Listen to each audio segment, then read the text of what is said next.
The movie opens up inside a passenger plane, IA-42, which is flying from Dallas to London. The pilot Captain William Strong is briefing the situation of the flight and mentions that they should reach their destination in about 7 hours.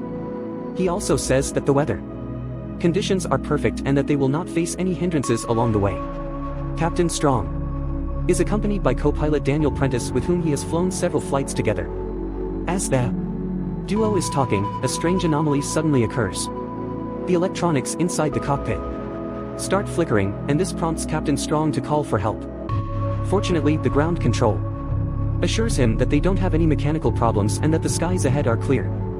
With this, the pilots get relieved, but just when they reach a bit ahead, they notice a gigantic storm brewing. Taken aback, Captain Strong immediately contacts the ground control again, as the latter had just mentioned that the skies would be clear.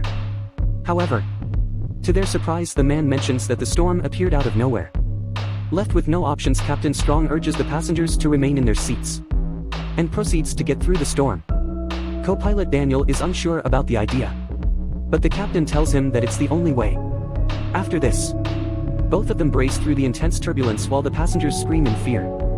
Fortunately, after a bit of scare, the plane passes through the storm and enters smooth skies. While the passengers take a sigh of relief, the pilots are stunned to see the skies completely dark, as if it has turned night. Moreover, all the signals inside the plane are also cut off. Now, only the radar is working, and all communications to the ground control are lost. Despite this, they assume that it's just a malfunction caused by the storm and continue proceeding forward. However, when they fail to find a single aircraft in their radar for the next 30 minutes, they start getting suspicious. Captain Strong decides to fly the plane in a loop, aiming to find someone around. Before doing so, he calls one of the flight attendants, Cameron, and asks her to settle everyone in their seats as they will be making a descent. In the next scene, the pilots start descending as per their plan, and just then they notice something won their radar.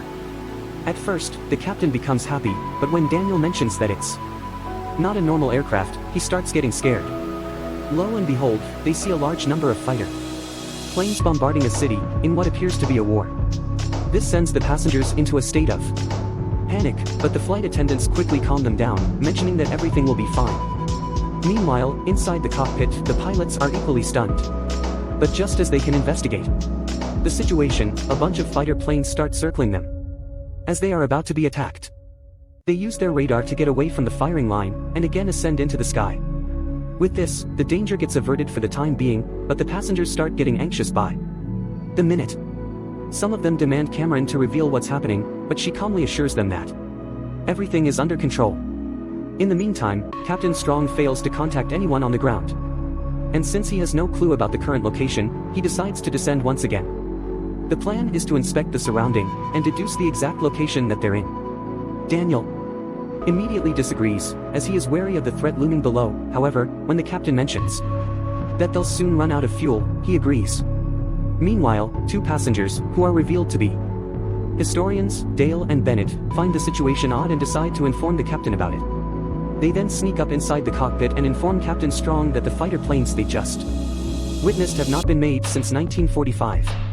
In fact, they are the Luftwaffe, which were owned and operated by the Nazis. Hearing this, Captain Strong gets enraged and he orders Cameron to escort the men out of the cockpit, but Bennett keeps mentioning that they have somehow time traveled back to 1940 amidst World War II. The historians also find out that the plane has lost all signals, and because of this, Captain Strong reluctantly gives them 30 seconds to explain their story. After this, the guys reveal that the plane is failing to catch any signals, as there were not many radio towers on the Western Allied front in 1940. They also mention that the plane flew through the bombing of Saint-Nazaire, which was a calculated Nazi attack on the west coast of France in 1940. Meanwhile, the speculations simply anger the captain even more, and he assumes that the historians are fooling around with him. He then sends them away to their seats, but not before telling them to keep their mouths shut. In the next scene, the pilots once again descend the aircraft, hoping to catch any radio signals. Luckily, they manage to contact a British guy, who immediately asks the captain to identify himself. Captain Strong obliges, and also mentions that they need immediate help, but the guy on the radio, Nigel, is skeptical about their motives.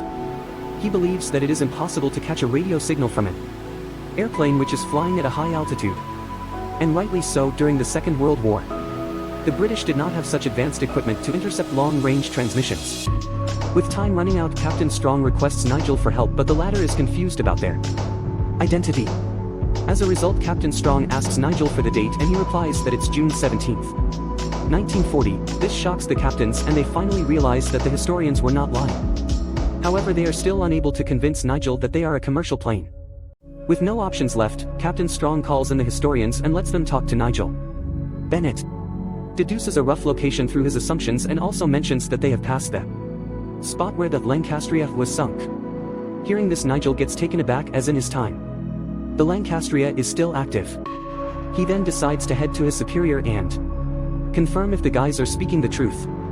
Back inside the airplane, a passenger overhears the conversation inside the cockpit and gets wind of the situation. He then decides to take matters into his own hands and gets up from his seat. Following this, he announces to everyone that the airplane has somehow traveled back in 1940 and they are now over France. He also mentions that Hitler's army is currently invading the country and proposes that they all work together to stop him. Hearing this, most of the passengers start laughing at him, calling him a lunatic. However, some of them agree to join him. With this, the newly formed group decides to hijack the cockpit and make a crash landing, but they are stopped by a couple of US soldiers. Soon, a fight breaks out, and even the flight attendants join in on the action. Luckily, the bad guys are subdued and they are tied to their seats so that they don't cause any further disturbance. Meanwhile, Nigel again contacts the pilots and reveals that their information about the Lancastria was right. He also mentions that the information helped them rescue a lot of people. As a result, Nigel finally trusts Captain Strong and decides to help him land the plane.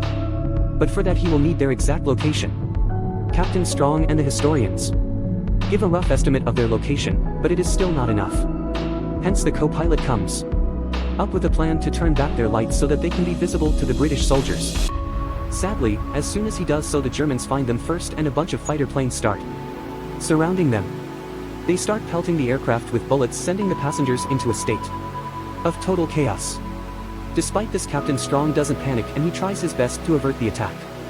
He then comes up with a plan to lose the Luftwaffe. On a count of 3, he drops the plane at a very steep angle, and as it is about to hit the ground, he takes it up. The Germans also follow it, but since they don't have advanced planes, they fail to rise up, and hence crash to the ground. In the next scene, it is revealed that Daniel got shot during the attack and the aircraft is reeling with several holes inside it. Cameron quickly plugs in the holes and administers first aid to Daniel.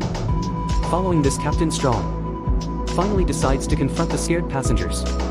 He asks one of the flight attendants to take over the wheel and heads out. There, he reveals the entire situation and also mentions that they are trying their best to land the plane. However, the recent attack damaged the plane's landing gear, so they will require some volunteers to fix it.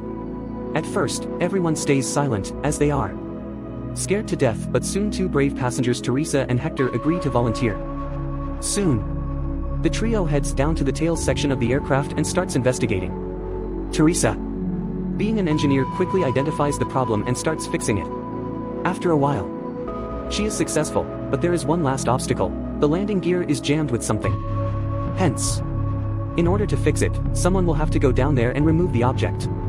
Being the brave man that he is, Captain Strong immediately agrees to risk his life, but Hector insists that he do it, since the captain is of more importance. He then slowly makes his way down to the landing gear, and using a hammer, fixes the problem. Later, Captain Strong heads back to the cockpit and again descends to establish connection with Nigel. After he does so, he mentions that the aircraft has only 80 minutes worth of fuel left in it, so they need help immediately. As they are talking, 2 German aircraft suddenly attack the airplane. This time, they even fire missiles, which blows off all the windows of the plane. With all the passengers in a state of shock, Captain Strong comes up with another plan to evade the enemies. He uses his only form of equipment, the radar, to track the enemies. He then cleverly tricks the Germans and makes them crash into each other, hence saving everyone's lives.